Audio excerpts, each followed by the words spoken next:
Well, Greece is being brought to a standstill by another nationwide strike against government debt reduction measures.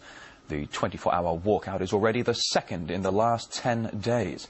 It has been shutting down public services, grounding flights and closing schools and hospitals. Violent protests erupted at the end of February when the government unveiled new measures to help curb its debt of more than $400 billion. The austerity package included a rise in consumer taxes and a pension freeze. The EU has pressured Greece into taking this harsh action, but has failed to offer any financial help. Nigel Farage, leader of the UK Independence Party, says countries like Greece and Spain should never have been allowed to join the eurozone.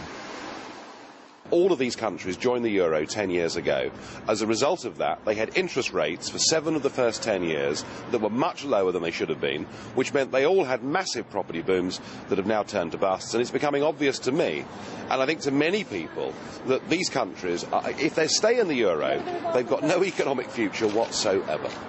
When the euro was set up, there were some things called the Maastricht criteria. They were the basic economic rules. And French economists, German economists, Dutch economists said, for goodness sake, don't let Greece in.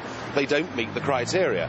But of course, what the euro was really about was politics more than economics. It was about locking people in and forming a United States of Europe. So they ignored the rules, they let Greece in, they let Spain in, they simply shouldn't have done so, but now there is a price to pay. And my guess is that at some point in the next few weeks there is going to have to be a bailout of Greece, and that may short-term sort them out and allow them to issue debt, but long-term they're stuck inside a currency that is way, way too high for their current level.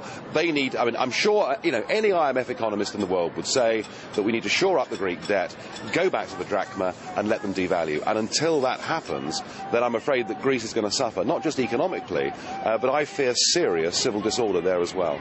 If Greece does go bankrupt, if following that she's forced out of the euro, the irony is, of course, that the rest of the eurozone will be rather happy about it, and actually the euro would then strengthen and not weaken. Traditionally we think that if systems break down, markets fall. Actually, the breakup of the eurozone will lead to a much stronger euro.